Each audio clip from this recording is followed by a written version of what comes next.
그 CJ 얘기를 한번 해볼까요? 네네. CJ 이미경 부회장 뭐 이선 후퇴 압력을 넣었다 이런 얘기 있었고 작년에 사실 굉장히 이게 시끄럽지 않았습니까? 근데 최근에 보니까 이 검찰 조사에서요. 박 전 대통령이 이런 얘기를 했다고 해요. 그러니까 이미경 부회장이 사실 좀 걱정스럽다고 말한 건 사실이다. 일부 인정했다고 하는데 그동안 이 18개 모든 혐의를 다 부인하다가 갑자기 왜 이것만 콕 집어서 나름 뭐 시인을 했다고 표현해야 됩니까? 어떻게 표현해야 됩니까? 그러니까 부인과 시인이라는 표현 자체가 저는 좀 안 어울리는 것 같아요. 어떤 의미냐면 네. 박 전 대통령이 지금까지 혐의와 관련해서 이제 이야기를 할 때 굉장히 일관된 어떤 입장이었어요. 두 가지가 일관된 입장이 뭐냐면 자신은 국정 수행을 했다. 그리고 어떤 특정 부분에 대해서는 그것은 청와대에 들어온 민원과 관련한 어떤 그것도 역시 큰 의미에서는 국정수행이다. 네. 그 다음에 블랙리스트 이런 전체적인 부분에서 되는 부분은 신념에 대한 부분 우리나라가 균형을 잡아야 되고 한쪽으로 치우쳐서는 안 된다. 이런 어떤 그 입장들을 계속 견제해왔기 때문에 이 입장도 사실은 CJ에 대해서 이미경 회장한테 걱정스럽다라는 표현 자체가 그 CJ가 그 배급하고 만든 제작한 네. 영화들이 좀 좌파스럽다라는 그런 의미에서 당신들이 만든 영화들이 왜 이래? 왜 이렇게 좌파 쪽에 치우쳐 있는 거야? 라는 의미로 내가 걱정스럽다라고 이야기한 것이지 그 다음에 그렇게 해서 당신을 이 사람한테 그만두라고 했다거나 CJ에 어떤 압력을 넣은 것이 아니다. 라는 그걸 분리해서 이야기하는 부분이거든요. 네. 시인이라는 부분보다. 그러니까 지금까지 했던 그 박 전 대통령의 큰 의미에서 나는 우리나라가 잘 되기 위해서 균형 있는 그런 국정 수행을 했을 뿐이다라는 의미에서의 그 표현이라면, 그러니까 그런 범주라면 시인을 했다라고 이야기할 수는 없는 거죠. 어떻게 보였어요? 사실은 기업 입장에서는 청와대에서 나를 불편해한다 혹은 우리 회사가 만든 뭐에 대해서 불편해한다고 하면 사실은 굉장히 애매한 상황이 되는 거잖아요. 근데 여기는 조금 개인적인 감정이 들어가신 것 같아요. 왜냐하면 박지만 회장하고 이미경 부회장하고가 굉장히 초등학교 때부터 친한 친구간이고요.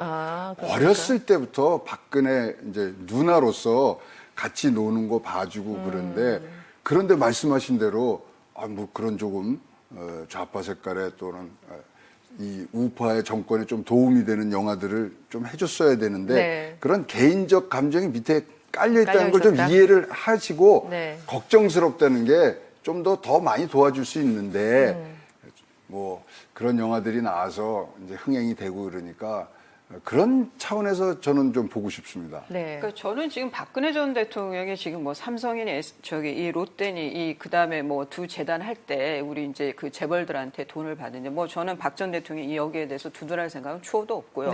다만 이제 좀 밑에서의 그 정서를 좀 본다라고 하면은 박 전 대통령 입장에서 보면 아버지 그 박정희 대통령 있을 때에 이 지금 이재용 부회장의 아버지도 아니고 할아버지인 이병철 회장이나 이런 분들을 박근혜 전 대통령은 보고 자란 거예요. 그리고 그 사람들의 그 원조 회장들의 왕회장들의 영애님 한 대접을 받으면서 살았던 거고 그리고 그 재벌들이 클 때 아버지 박정희 대통령의 그 정책 수행이라든가 이런 걸 분명히 봐왔을 거고 그러면 저는 이제 이전에 말씀드렸지만 이재용 부회장을 만났을 때 이재용 부회장이 거의 아들뻘처럼 보였을 거 아니에요. 그러면은 저는 뭐 이렇게 이재용 부회장이 왜 승마협회 재래 지원을 안 하냐고 화를 내는데 자기 굉장히 무서웠다, 뭔지 몰라 당황했다, 뭐 이런 얘기를 하는데 그런 것들이 이제 좀 깔려 있는 정서가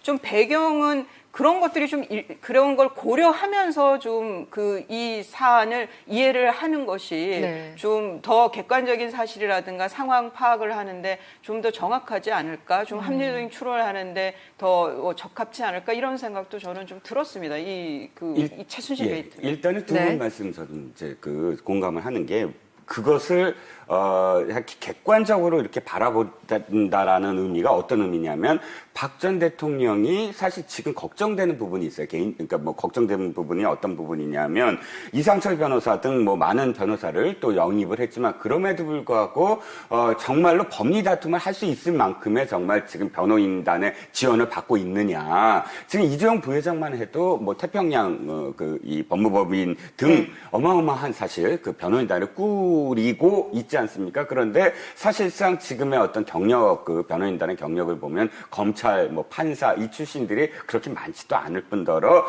거의 대부분이 정치적인 어떤 좀 다툼을 했던 헌재 그 이제 결정이라든지 이런 분들이 많은 상황이거든요. 그럼에도 불구하고 박 전 대통령이 이렇게 뭐 영안 사전을 읽는다든지 담담하게 이 재판을 계속 하는 어떤 이유가 두 분이 말씀하셨듯이 또는 지금 이미경 회장에 대해서 물어보셨을 때 내가 대답한 어떤 부분들 네. 자신의 어떤 신념화된 부분이 있거든요. 아, 내가 한 것이 왜 잘못됐지? 네. 나는 지금까지 박정희 대통령 시절에 영예 시절에 박정희 대통령이 이 그룹의 총수들을 불러서 한 것들을 난 지켜봤는데 난 거기서 벗어난 게 없어 하는 그 심리 상태가 나는 무죄야. 나는 내가 한 것은 전혀 문제가 없어. 라는 그 생각이 굳어지게 된 점에 대해서 지금 두 분의 말씀이 참 도움이 되는 말씀이지 그것이 어떤 객관적인 어떤 진실을 뭐 이렇게 드러내는 데 대한 어떤 객관성은 아니다. 그 객관화라는 것이 좀 그런 어떤 부분이라는. 근데 이 회장이 걱정스럽다 그랬으면 사실 뭐 광해 변호인 뭐 이걸 나오기 전에 네. 그 전에 CJ에서 나온 영화가 뭐냐면 화려한 휴가예요. 네, 네, 광주 네. 사태를 했던. 네. 그럼 그때부터 걱정을 했어야 되는데 네. 이 지금 이제 정권이 바뀌고 자기의 어떤 이 국정 철학하고 안 맞는 부분들에 대해서 그런 생각들을 갖고서 이 말을 하셨을 거라고 생각합니다. 근데 아까 그 뭐 아버지 때 그 모습들을 봐왔던 영예 입장에서는 그러니까 지금 문제는 그런 거잖아요. 무엇이 잘못인지 모르는 상황이 문제인 거고 지금 전 박근혜 대통령 제 개인적인 사견이긴 합니다만 박 전 대통령은 내가 이 자리에 왜 있는지 여전히 인식을 못하고 있을 것 같아요. 그 부분이 가장 좀 안타까운 부분 아니겠습니까? 그렇죠. 그래서 저는 변호인들은 굉장히 힘들 거예요. 뭐 유영아 변호사는 어떨지 모르겠는데 네. 법리 싸움을 해야 되는 입장에서는 그러니까 이제 지금 보도에 의하면은 왜 나를 이렇게 지저분한 사람으로 만드냐 그 뇌물에 뇌물이나 있어서 받고. 그러면은 박 전 대통령 입장에서 뇌물이라는 거는 뒤에서 은밀하게 받고 그리고 자신이 치부를 하는 거, 사익을 추구하는 거 그것만 뇌물인 거예요. 그래서 뭐 창조경제라든가 이런 선의로 만든 두 재단에 돈을 내게 하는 거 네. 그건 아버지 박정희 대통령 시절에는 네. 아무 문제가 없던 일이기 때문에 그런 괴리감들 그런 것들이 그래서 제가 앞서 말씀드렸는데 보수층이 봤을 때는 짠하면서도 원망스럽다는 포인트가 저는 그런 네. 부분인 것 같습니다. 네. 그게. 그래서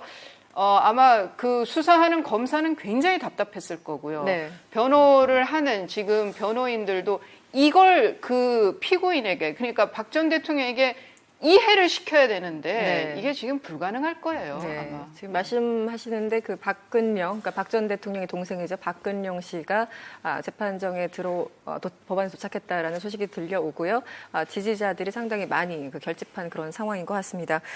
한동안 고영태 씨 기획 폭로를 주장하면서 최순실 씨가 이번에는 이제 고영태 씨의 기획 폭로에 윤석열 검사가 연루돼 있다. 이렇게 또 주장을 했어요. 이걸 어떻게 봐야 될까요? 그럼 3월에 열린 어떤 재판 과정에서도 윤석열 검사가 그 뒤에 배우다라고 주장을 했고 그 이후에도 고영태 씨 이 녹취 파일 네, 있지 않습니까? 네. 녹취 파일 안에서 검사라는 말이 나와요. 그러니까 반부패 뭐 반부패 감찰 네. 기획단에 우리가 검사를 하나 넣어야 돼. 그리고 그 검사한테 이야기를 했니? 이런 식의 대화가 나오는데 네. 바로 그 검사가 윤석열 검사다 하면서 네. 윤석열 검사가 고영태와 짜고 이 모든 것들을 기획했다라고 주장을 하고 나섰습니다. 그런데 문제는 이것이 지금 그 최순실 씨가 주장하는 형태가 아니고 네.